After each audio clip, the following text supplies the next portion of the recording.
per me era uno di nostri, era un vero montanaro, sì, era bello stare con lui. Lui si sentiva proprio a suo agio qua su con noi. Dovevamo fare le cose con perfezione.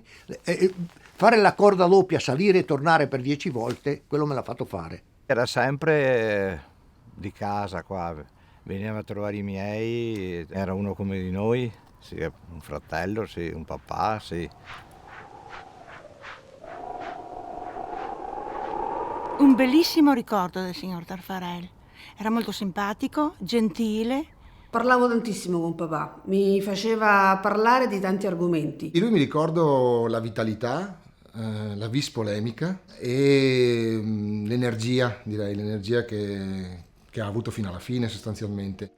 E quando stai con una persona come Giuseppe Taffarel, purtroppo il tempo è passato troppo in fretta. Raccontava tante cose della sua vita, ma anche di fatti che vedeva in giro, perché appunto girando, conoscendo persone, per cui era molto bello ascoltarlo. È molto piacevole ascoltarlo e stare in sua compagnia. Era una persona così, una persona di 100 anni fa.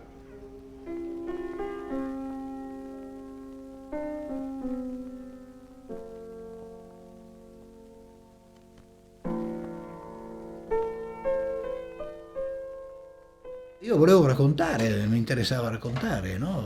Cose, inventare cose, no? Sentire il parere di 60 milioni di italiani, insomma, ecco, di persone, capito? Mi interessava quello. Io ho conosciuto Giuseppe Taffarel attraverso i suoi film, in maniera, devo dire, anche molto casuale. Cercavamo delle immagini, dei film, dei contributi, dei registi anche che fossero poco noti, in modo da offrire al pubblico uno sguardo in qualche modo inedito.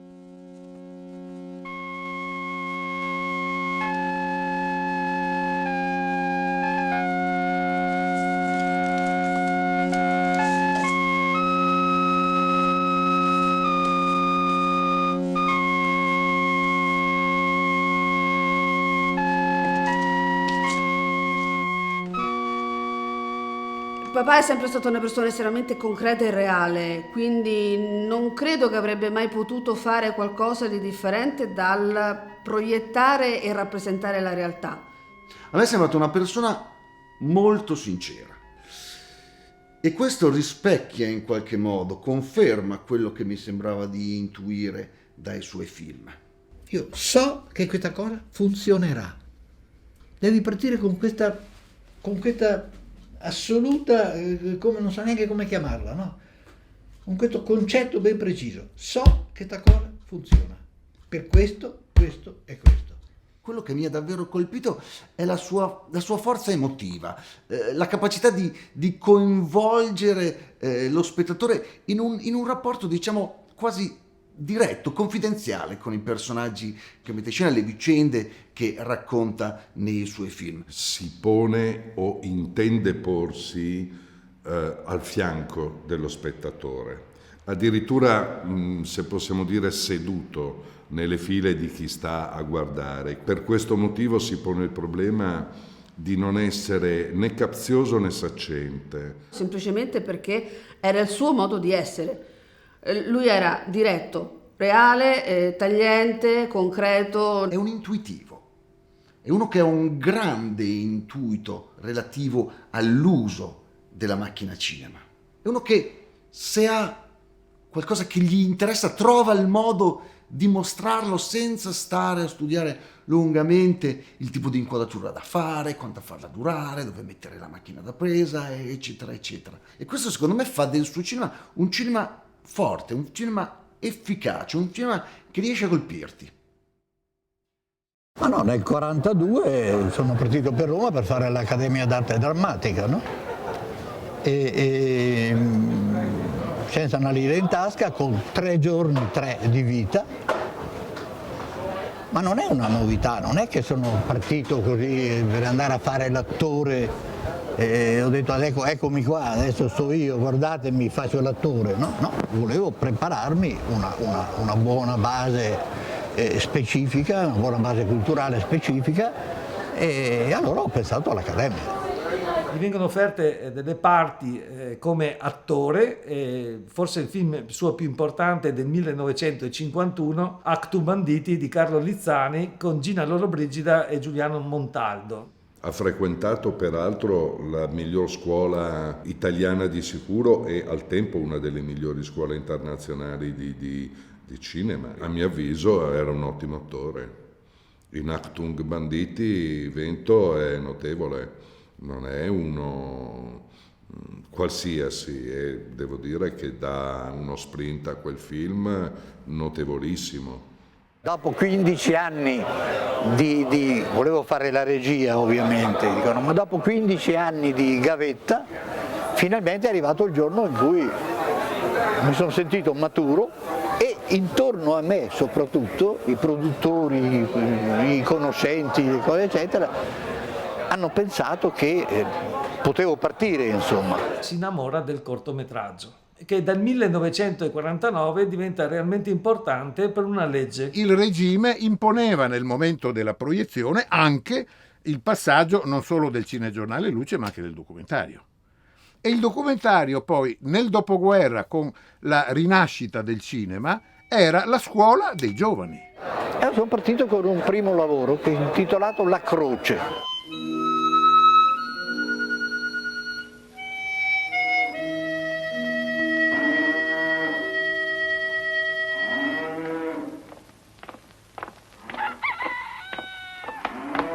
Nelle prealpi venete, l'uso della slitta da carico si perde nel tempo. È un mezzo tradizionale che i montanari chiamano con un nome scaturito dall'esperienza di una dura e rassegnata fatica, la croce. I cortometraggi hanno assunto un ruolo di conoscenza, di condivisione, di partecipazione che hanno di fatto creato una coscienza nazionale. Credo che sia stato un momento di intimità diffusa, questa bellissima, devo dire, consuetudine di finanziare cortometraggi d'autore che peraltro avevano anche una composizione stilistica e una narrazione notevole. Lì c'è stata una stagione incredibile di documentazione, lui è uno dei personaggi significativi. Spesso era un ritrovare un sapore di famiglia. Nella Prealpe Veneta, a cavallo tra la provincia di Belluno e di Treviso, si alza per quasi 2000 metri la Montagna del Sole.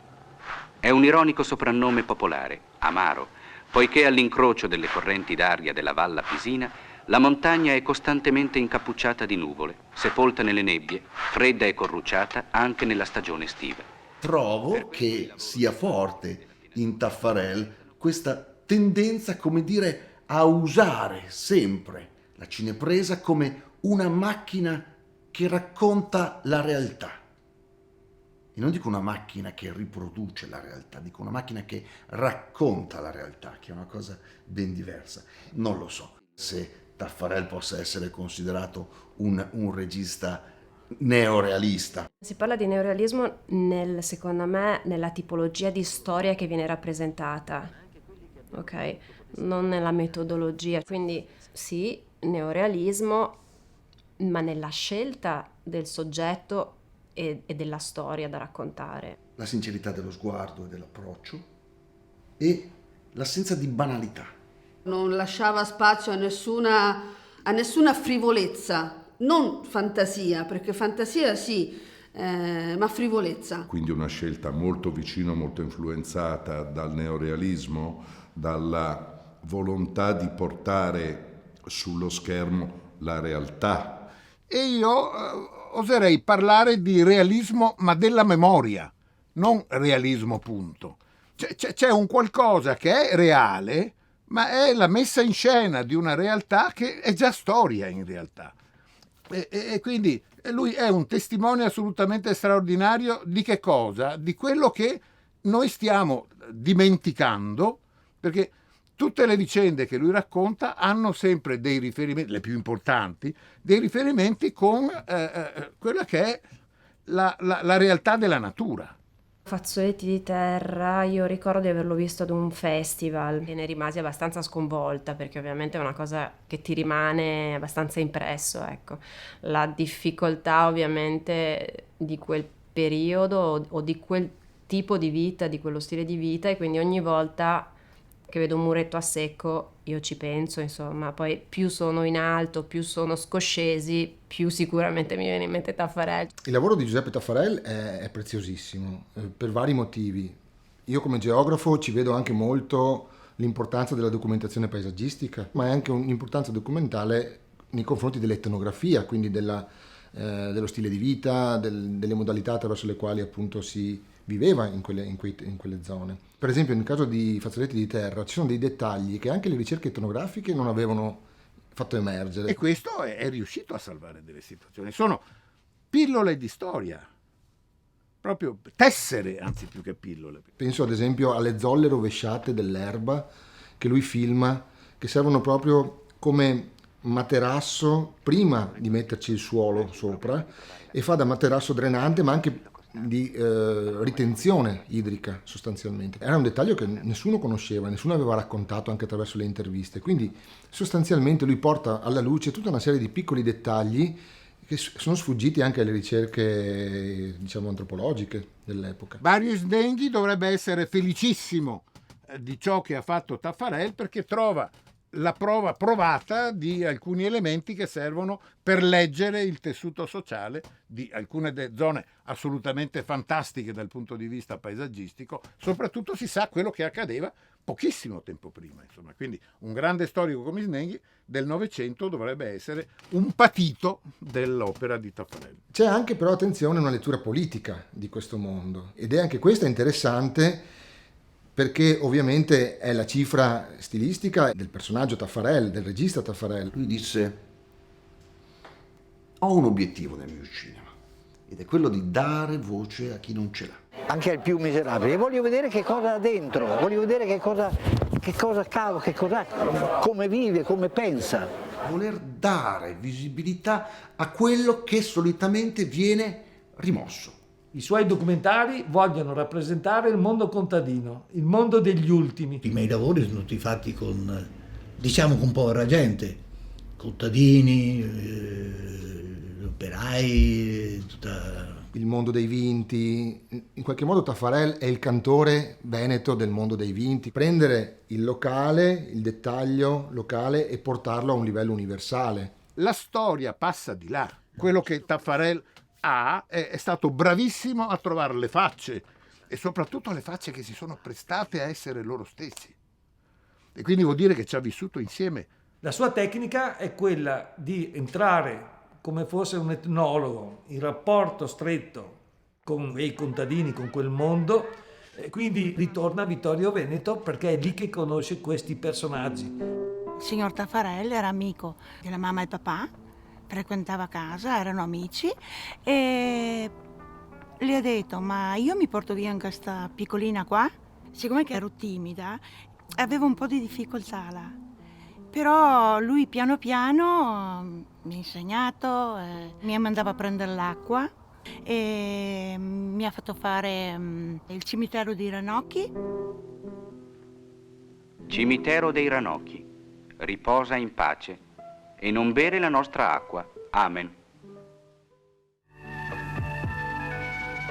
Sai che l'amico dei miei genitori, Beppi Taffarel, ha detto che vuole fare un contromontaggio sulla nostra famiglia patriarcale, così vuole che ci siamo anche noi e anche tu, in quanto vabbè, ci proviamo. Persino il probabile matrimonio del più anziano dei ragazzi incombe come una minaccia. La giovane coppia si dovrà trasferire in città. Giuliano è unico tra i giovani che ha scelto in assoluto la vita contadina. No, ridevano, quando mi hanno visto per la televisione si sono messi a ridere, dopo tanta gente mi fermava e diceva: ah, ma lei era quella su Bella Italia, sulla famiglia patriarcale, ecco. Mi sono presentato a lui, mi fa, gli davo del lei, disse: prima cosa diamoci del tu, che diventa più facile, io mi chiamo Beppi e tu? E io al giro dico sì. Avevano bisogno di uno che portasse i cavaletti, che facesse tutto il lavoro, proprio il lavoro, e anche che indicasse le zone. E così ho accettato, sono andato su e ho conosciuto Beppi. Beh, i personaggi li sceglieva così, diciamo, dalla strada.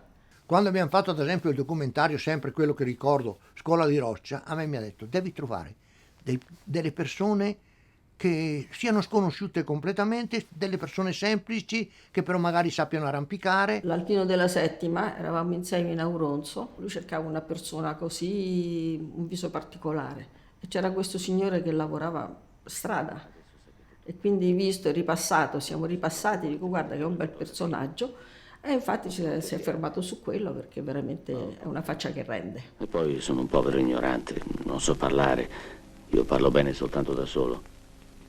Sì, giù al paese cercano di prendermi con le buone. Ma perché ostinarti, mi dicono? Perché cercare ancora, dopo 50 anni? Una granata da 305 lo avrà polverizzato, chissà. 2 ossa sperdute in questa immensità di montagne, sotto i nevai eterni. Ma dove vai? È morto e basta. Avete capito? Mi credono pazzo, pazzo. No. No, non è stata una granata da 305 a sbriciolarlo. Io lo sento. Deve essere intatto in qualche posto, dentro un crepaccio, magari lì, sotto una coltre di terra alta 3 dita, dove i turisti si siedono a mangiare. Se nessuno si è preoccupato di cercarlo, lo cerco io. Ammazzare la gente in guerra si fa presto. Poi ti lasciano lì. Le ossa di un poveraccio non servono più. Li incontri per la strada, ti battono una mano sulla spalla e ti dicono coraggio, è morto per la patria, tuo padre è un eroe, vivrà in eterno. Ti offrono un bicchiere di vino e tutto è finito. Perché era il suo modo di essere, il suo modo di voler dare voce a questa gente. Voleva far conoscere delle persone che erano semplici, che avevano il suo modo di pensare, magari anche per quello. Papà ha utilizzato la famiglia quando era possibile.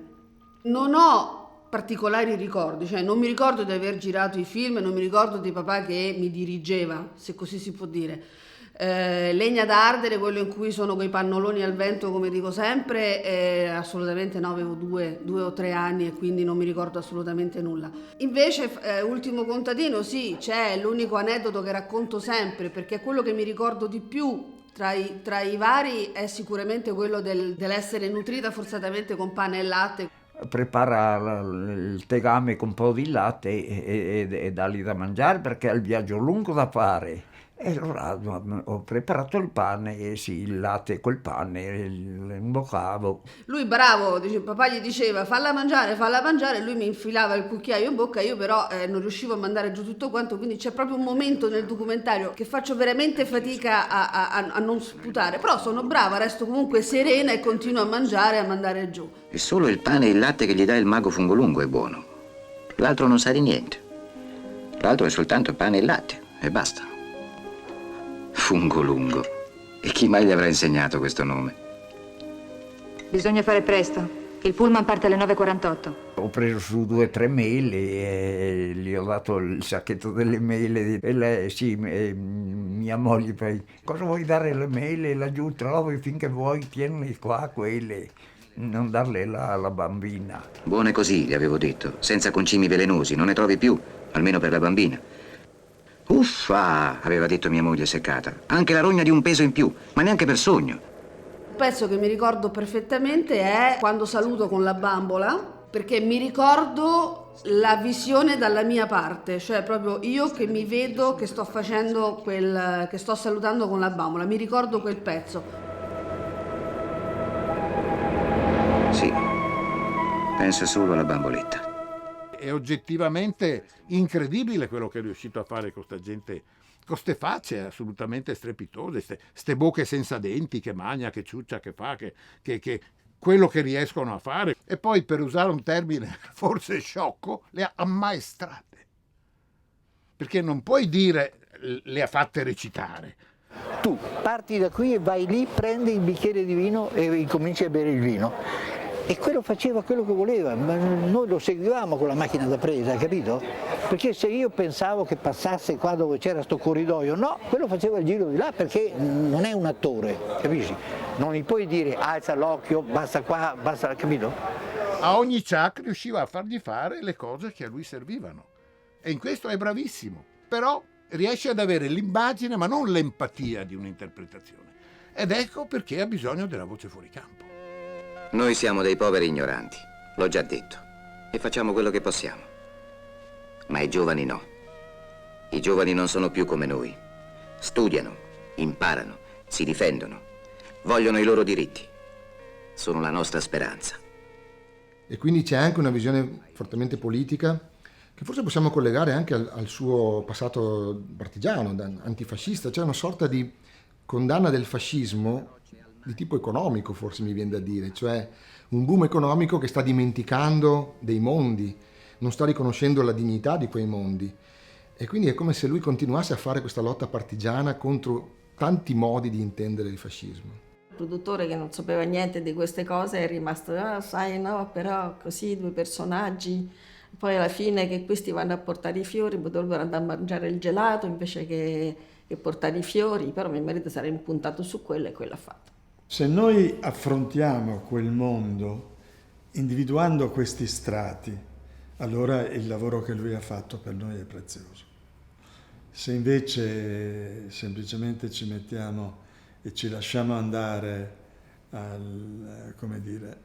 all'emozione più immediata, secondo me addirittura offendiamo la fatica che lui ha fatto, perché non è facile fare quel lavoro. Figli, abbiamo chiesto. Si sono guardati senza una parola, impietriti.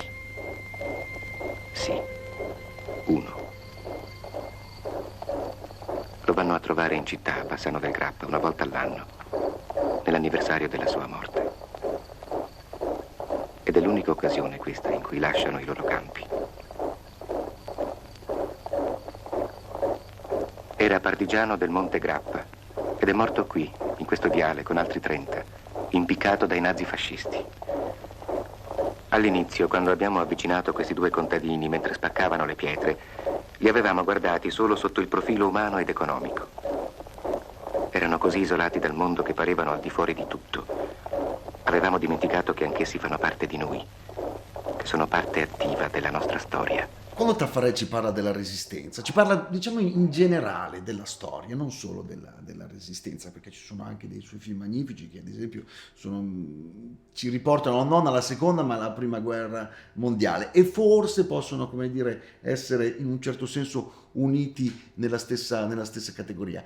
Anche quando lui parla di resistenza e di storia, credo che il fulcro del suo discorso sia comunque il personaggio, l'umanità, l'uomo che ha vissuto quei tempi e con il quale il nostro presente ancora si raffronta.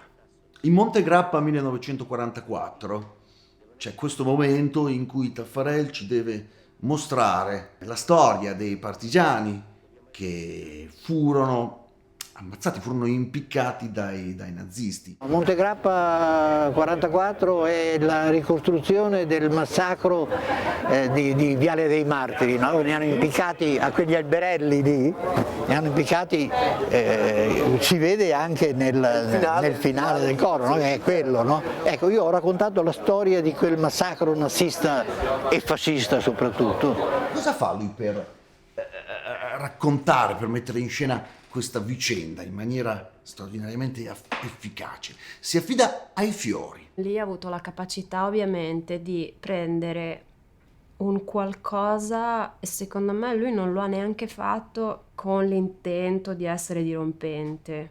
Magari l'ha fatto anche veramente, prova a immaginare se prendi dei fiori, cioè è una cosa anche molto delicata, no? Quindi non la realtà ripresa magari con tutti i sacri crismi, ma quello che ricostruendo si riesce a ottenere se si ha la genialità di raccontarlo. La scena è questa.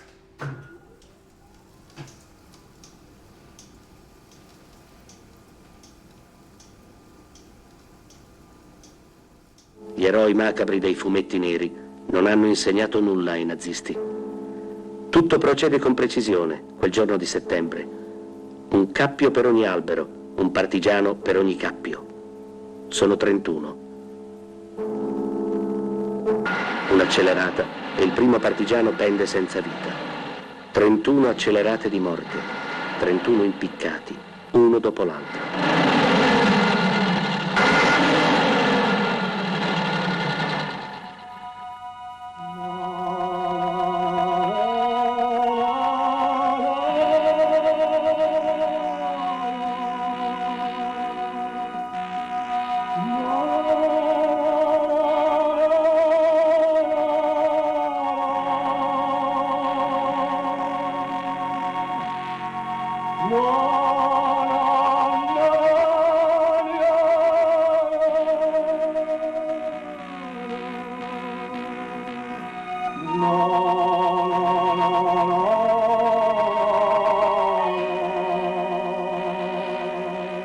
La censura addirittura l'aveva proibito ai minori di 14, perché ha detto che era più impressionante quel mazzo di fiori impiccato che non impiccare la persona vera. Quello è una delle cose più belle che abbia visto in Taffarel, ma che ho visto negli ultimi 30 anni di cinema, voglio dire. Quell'immagine esiste ancora, se tu vai lì e li vedi quegli alberi, cioè tu ancora ci vedi gli impiccati.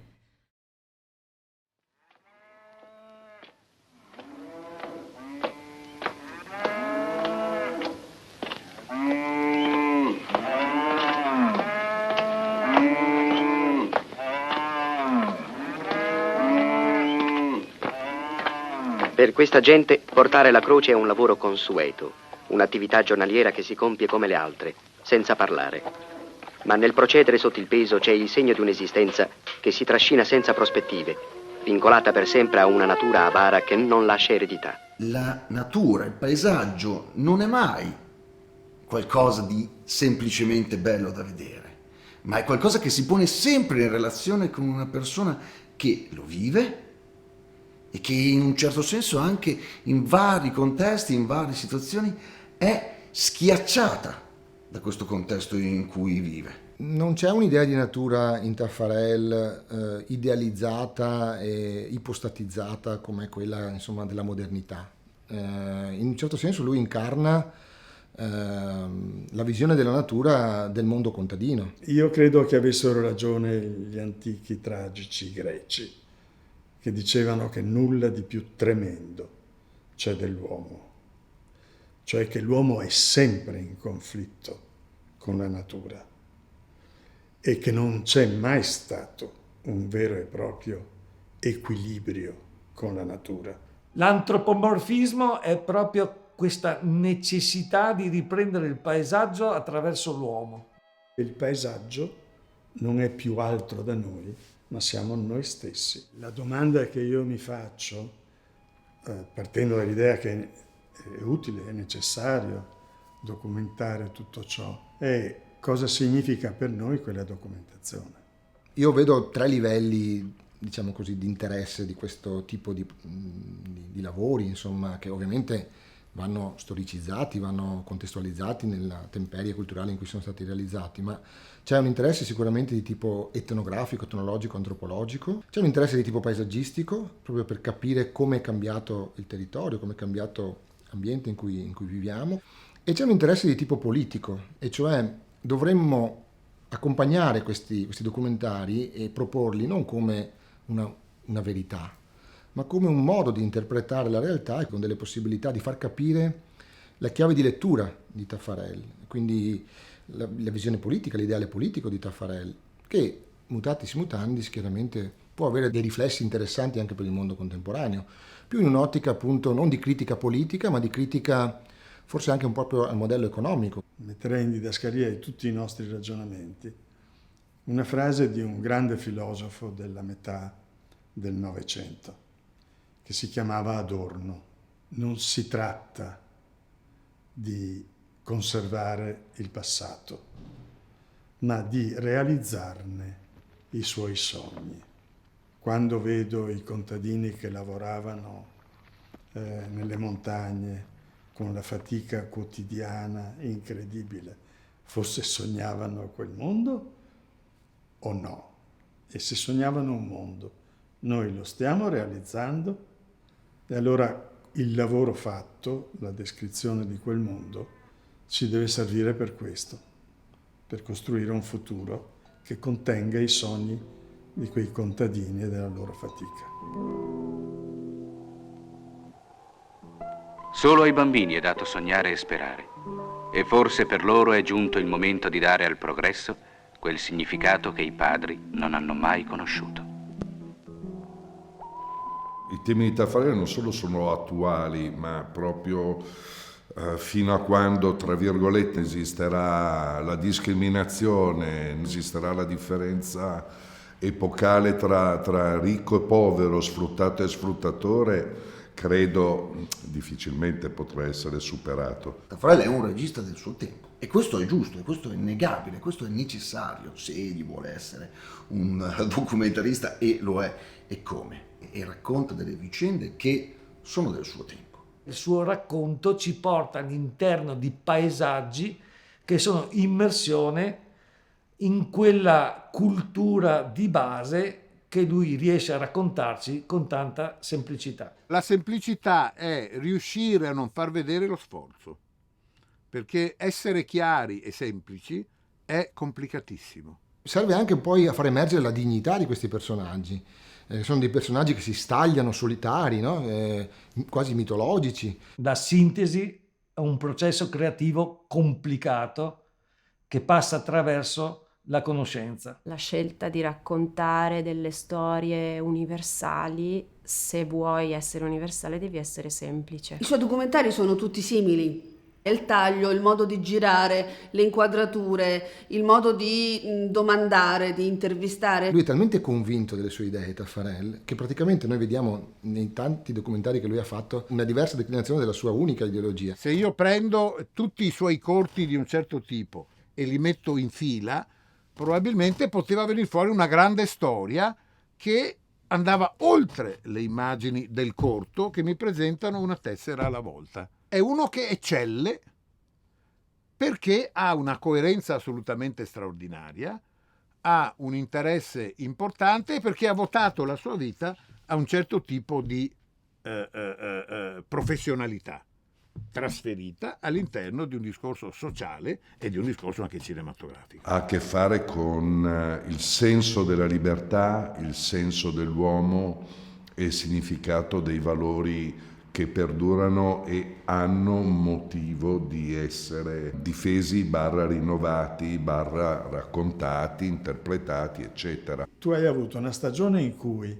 siamo diventati italiani grazie alla televisione, quindi la valenza potente, no, di comunicazione, di trasmissione, di omogeneizzazione dei linguaggi, della cultura, perfino della lingua, oltre che dei valori sociali, è stata costruita attraverso la televisione, che però è capitata nel momento in cui il tutto si è dissolto in una massificazione estetica, quando invece è un patrimonio incredibile che io vorrei riversare sui miei nipoti.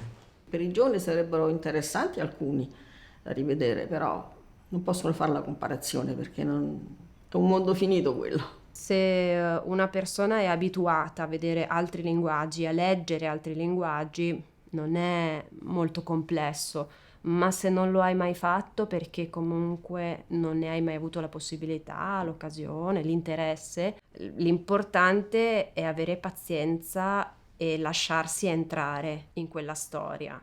Basterebbe provarci, portate i bambini a vedere queste cose, ne hanno bisogno, ne hanno voglia. Taffarel ha l'umiltà di porsi come il narratore di qualche cosa che sente, vede e quindi ritiene che possa fare parte della punteggiatura, morte, modalità della vita, il rapporto con la natura, di tutto quello che può comporre, come dire, un pentagramma di una musica civica o civile. Trovarsi in un luogo e discutere di politica, discutere di come vogliamo vedere la nostra città tra 10, 20, 30 anni, questo secondo me è doveroso nei confronti di Giuseppe Taffarel e nei nostri confronti. E sono film che ci invitano comunque, sempre, a trovare i modi per essere delle persone migliori.